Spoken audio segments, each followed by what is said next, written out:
Well, my next couple questions are based on the current San Francisco 49ers Hmm. roster, basically. The first round pick this year, Trey Lance. How do you think he will do in his first year with the San Francisco 49ers? I think eventually he's going to be a really solid player. I think, you only have to sort of look at, everyone concentrates on the spectacular plays. But if you want to be a starter in this league, 60% is a minimum on completions. Most of the guys are well north of that on a consistent basis. So he's got to get that sort of part of it. He's got to learn the game better. He's got a lot of things, but God has touched him. He is a fortunate individual with the physical challenges or physical gifts he's been given and how he processes football. So it won't take him long to kind of adjust. But, I think he's going to be successful in what Kyle Shanahan designs for him, because Kyle's an incredibly, smart football coach. And he's going to be able to use both those guys. People forget 1979, Bill Walsh came to San Francisco. He had Steve DeBerg, and Steve DeBerg was the starting quarterback.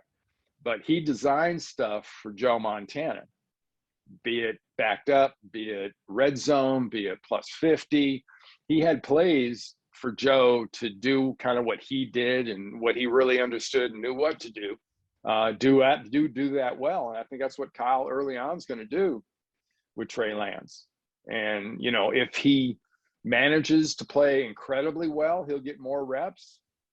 But, once the regular season starts, I think the fans will remember that Jimmy G is the guy that took him to the Super Bowl 2 years ago.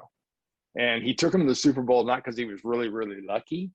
He took him to the Super Bowl because he was really good. And does he throw an interception occasionally? Yes. They all do. And saying that Jimmy G is kind of done in San Francisco wouldn't be too dissimilar as saying, Atlanta should get rid of Matt Ryan. Because, Ryan took his team to a Super Bowl. Ryan puts up great stats, but he didn't win a Super Bowl, so it's time to get rid of him. The Niners had a great opportunity because of injuries last year to get up high in the draft. They get most of those guys back from injury, which makes them double tough. Their defense is going to be fire for sure. With Bosa Yeah. coming back, Yeah, well, again, Armstead. if they all stay healthy, and that's the missing ingredient. I mean, that's why coaching in the NFL, coaching in general, people talk about schemes and motivation, blah, blah, blah. You know what coaches hate and dread? They hate injuries. They hate penalties and refs because they can't control those either. They can't control penalties. They can't control that. They can't control injuries. They can't get all that stuff. It's out of their control. And for Kyle Shanahan in San Francisco, all those intangibles and stuff that was out of Kyle's control were a perfect storm. But that perfect storm gave him that great draft pick. COVID's another thing. Can derail any football Yeah. team now. Yeah. No, we don't want to talk about blessings. Turning the TV on the last few nights and seeing college football back and seeing those stadiums packed. And come this weekend, starting tonight and tomorrow, I think that's one thing fans will really be jacked about. They're going to hear the crowds, the people that get to go to the games. They're just going to be so excited. The roars will be louder, at least for one weekend, because the fans are back.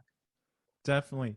But getting back to that Trey Lance topic, do you Mm-hmm. think they should have picked Mac Jones instead?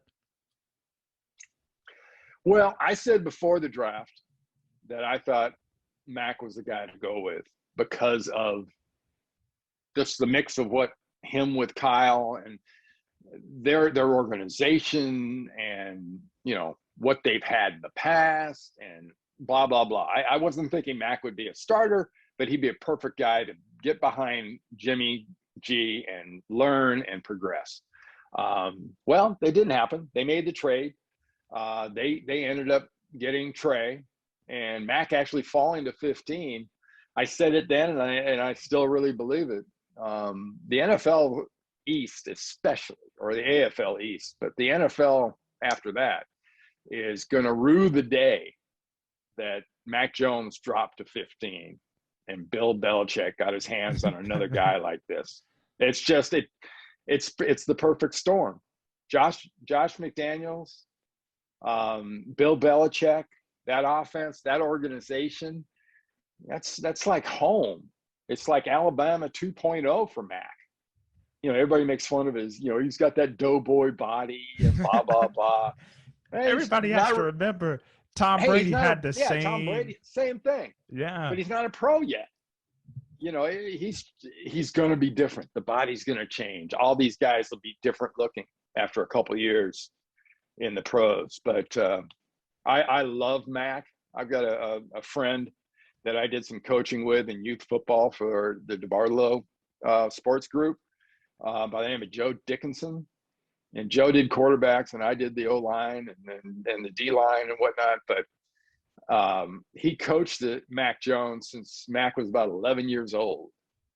And I called him before the draft and he had nothing but unbelievably glowing things to say because he'd been in touch with Mac. He'd been in Alabama. He'd coached. He'd been in touch with Mac since he was 11. It wasn't like he just sort of went away. So, you know, Joe was saying some amazing things to me. I was like, God, I got to look at this guy closer. And the closer you look, the better you liked it. It's a beast. I think it's going to be, you know, because what's he do? He does what you want an NFL quarterback to do. He processes quickly. The ball's out of his hand quickly. He doesn't make stupid mistakes generally. He's a rookie, so he will. He doesn't put the ball in danger generally. He's a rookie. He will. But he's got the model of what you really want in a rookie quarterback. And for some reason, not everyone kind of saw that. And maybe I'm seeing ghosts, but I don't think so. I don't either. His swag coming out of the draft room to get his hat, that was there's memes all over about that. Well, I mean, you look at what the kid's accomplished. He's a winner. You can't go. Yeah, I mean, he not like he's got a master's in football. You look at that quarterback room. He survived that quarterback room with those quarterbacks who are now, by the way, you know, all three of them now are starters in the NFL. So it's gonna be fun to watch what he does, what Tua does, what Jalen does. I mean, all of them do.